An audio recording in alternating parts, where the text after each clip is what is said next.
Hey there, welcome to Dirt Rich, seasonal conversations on food and farming. I'm Katie Federal, and it's still not too late to start growing some of your own food this season. Whether you're thinking about starting a backyard garden, putting some containers out on your apartment balcony, or even simply growing some herbs in your windowsill, it's still a great time to start. So today, my coworker Kent Solberg is back with some tips and advice to help you get going. Well, hey Kent, thanks for joining us again. Good to be back, Katie. Good to talk to you.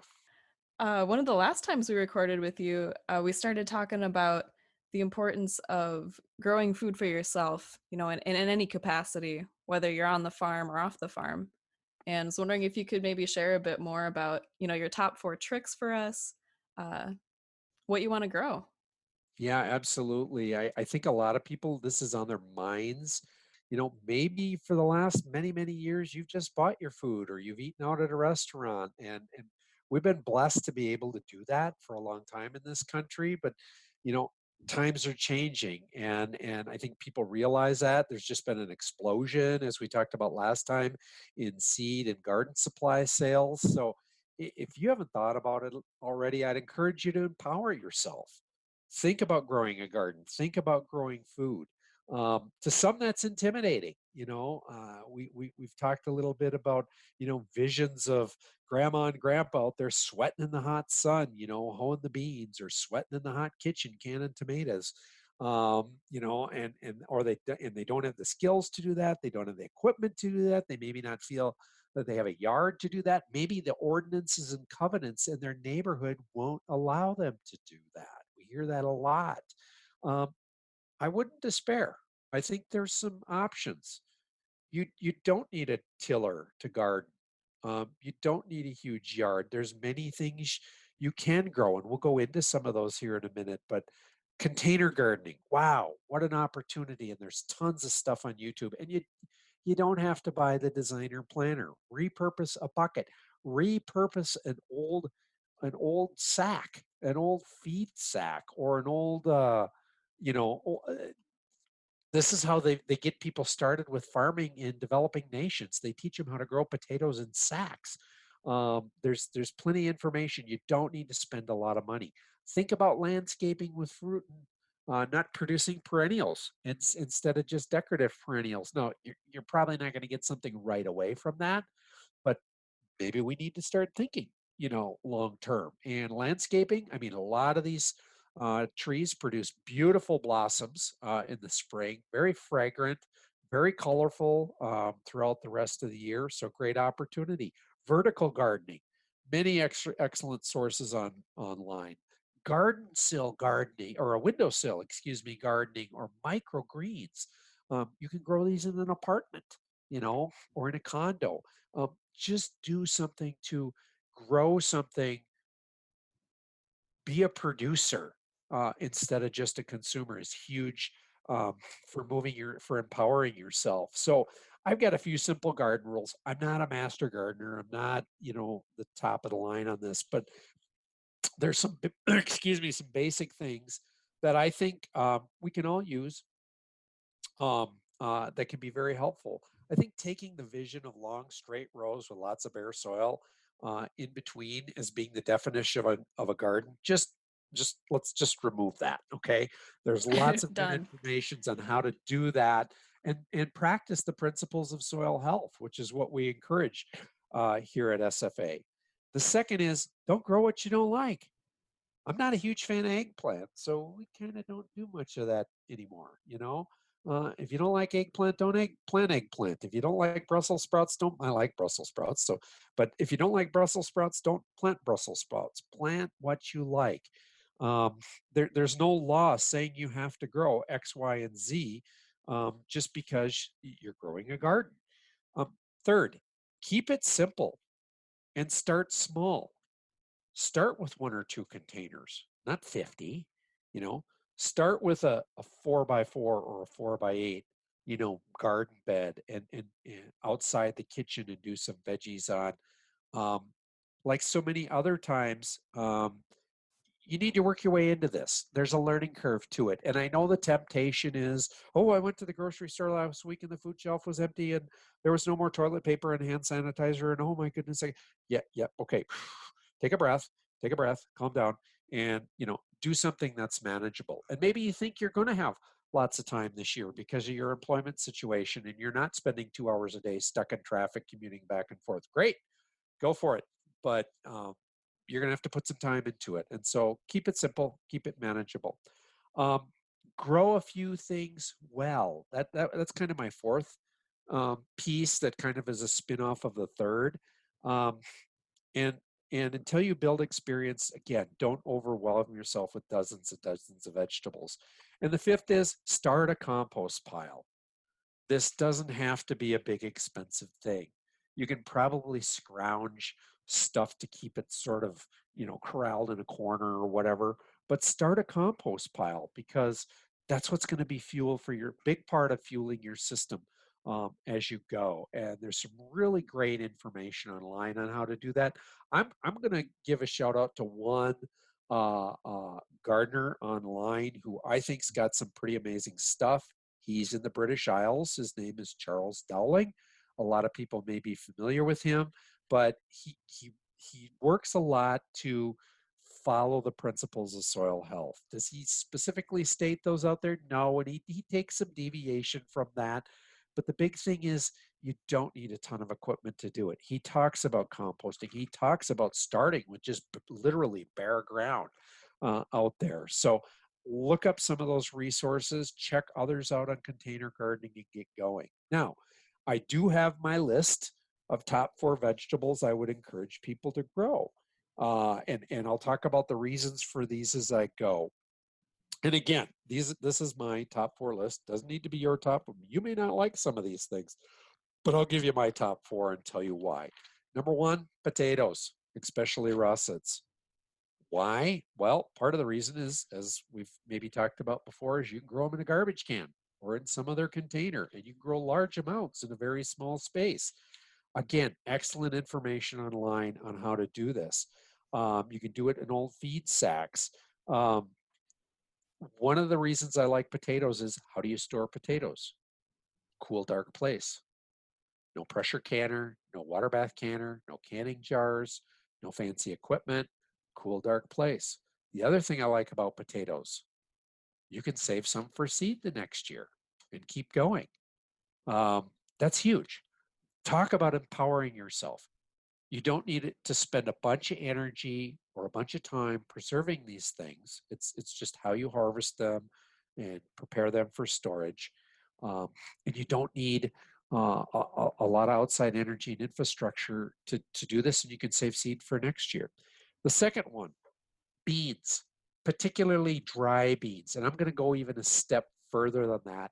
Bean varieties that can be eaten fresh as like a green bean or a string bean or whatever, but also you can let them go to full maturity and dry down, shell them out, and you can store them in a jar with a tight lid. No big deal. One of the best for this that I know of, that's just me, I'm not a bean expert, is Kentucky Wonder. And the other beauty of them is they love to climb trellises. So you can do vertical gardening with something like this. So again, you can eat them fresh. You can let some of them mature. You can run them up a trellis. They don't take a ton of space. Um, and what do you need to preserve them? Well, let them mature, shell them out, store them in an airtight jar. Wow, pretty amazing. Yeah. And beans are super nutritious. Um, Green beans are definitely like the crop that I've had the most luck with as I expand my garden over the past few years. It's green beans go gangbusters, and I have plenty of them, and I'm able to save seed to plant for the next year. Perfect, and it's hard to beat fresh green beans right out of the garden Oh, for an absolutely. evening meal in the summer. So I've been outstanding. doing those in yeah, been doing those in container gardening. There you go. There Yeah, you I go. didn't even Hey, need much space. there you go. You want to know about container gardening green beans? Get a hold of Katie. So there you Yeah. go. So another resource for everyone. So Absolutely. uh, my next one is butternut squash, an open pollinated variety. You can grow this in containers. You can trellis it. You could start it in a pot and transfer it because for some of us, our growing season's pretty short. Um, Great opportunity. How do you store it? You harvest it, You put it in a cool, dark place. No canning jars, nothing like that. You could do all that stuff. You could do all this stuff with any of these things, potatoes, beans, whatever, but you don't need that. And if you get an open pollinated variety, as you open up that squash to prepare it, you can save some of the seed from that for next year. My fourth one is a bit unusual that I'm going to talk about, but here are my reasons for this. It's either sweet corn or an open pollinated variety or an open pollinated variety dent corn or field corn. Um, and people think that you need a combine and hundreds of acres and blah blah blah blah blah to do this. You really don't. Um, you should have at least 4 rows wide in whatever length you want. That's to allow for pollination there. You can eat the sweet corn fresh and then let it dry down and just pull the husk back and hang it from a string upside down to store it through the winter once it dries. Um, and then have seed for next year. The dent corn or field corn, same thing. You're not going to probably eat it fresh. It's not that great. It's not like sweet corn, but um, you can harvest it and pull the ears back, or take the husk or take the husk back and let it dry and hang it. And you want to talk about the most amazing cornbread you can ever make. You can shell it Oh, off the cob by hand, and if you got a coffee grinder, you can make cornbread. It's amazing. I encourage you to try it. If you get a couple chickens around, hey, some of the ears don't turn out so great. They'd be more than happy to clean them up for you. So great opportunity there. We can interseed um, the corn. We can put clovers in there just as a cover crop, or we can do pole beans or peas or squash. Or is this starting to sound like the Three Sisters thing? Yeah, yep. great opportunity there. Great opportunity. We can do the Three Sisters thing. So, but if you stop and think about it, 4 rows wide is only going to be between 12 and 15 feet is all you're going to need wide. The row can be 25 feet long, 50 feet long. Yes, you need a little bit of land to do this. You don't need a ton of land, but maybe you've got access to a community garden. Maybe you've got access to a vacant lot. Take advantage of those. But again, you just need that cool, dry place to store it. So I think that's absolutely huge to have those opportunities. It's all stuff you can use to help support your family if you're feeling a little food insecure these days. But it's a great opportunity that uh, doesn't take a ton of effort. And the corn, you think you got to have a tiller. You can take old carpeting, old cardboard, a plastic tarp, kill the grass off in an area. If you've got access to some compost or some manure, even from a horse stable in your neighborhood or whatever, get it to rot down a little bit. There's still time. There's still time to do some of this stuff and get ready and plant that, because we want soil temperatures for corn to be about 55 degrees or warmer. A lot of our organic corn producers don't even plant it till the 20th to the 25th of May. In Minnesota, we want that ground warm. That corn gets up and gets going fast. Figure out how you're going to control weeds in between. Lots of ways to do that. Check it out online. Think about interseeding cover crops in between, or doing the Three Sisters, and run with that.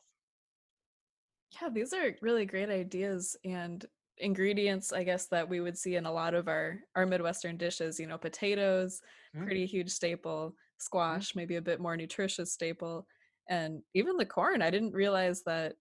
Oh, I guess I never thought of where cornmeal would come from necessarily, like which type of corn. So I'm gonna log that one away. Maybe try that this season. Mhm.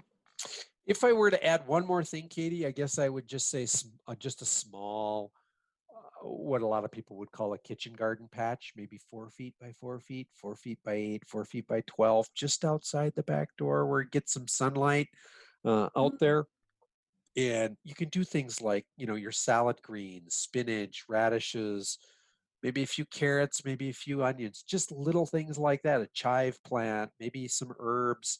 If you're into basil, parsley, thyme, rosemary, whatever, maybe even some garlic if you want to go that far. SFA's got great resources now on growing garlic, and there's a great networking group on that. But it's just nice to be able to step out the door, harvest that fresh salad, and have it for lunch or for supper. And those are going to come on fast, a lot faster than some of these other crops are going to come on. And it just kind of give you a little boost or a little reward there for your effort, just to enjoy something fresh and green early in the summer here. Absolutely. And I'm thinking of, I haven't tried any of these systems yet for home, but I have seen more hydroponic at home kits come online too. Mhm. So that's, if that's more up people's alley too, that's a great way to grow some greens fresh Yeah, inside, and longer season up in Minnesota too. there you go. And a couple barrels and away you go. It's very doable. And hey, you want to take it to the next level, think about aquaponics. Mhm. And that's a little more technical, a little more sensitive, but there's people doing it. There's great information available out there. But look into those things. Other people, call in with your ideas. Email us with your ideas. If you think there's something great out there people need to grow, give us a holler, and we'll see about getting that on. And just this is about sharing information, about empowering people, about building our farms, our families, and our communities. So, yeah, join the conversation. Dirt Rich is produced by the Sustainable Farming Association. We believe agriculture done well heals. For more information or to tap into the Farmer to Farmer Network, visit us at sfa-mn.org.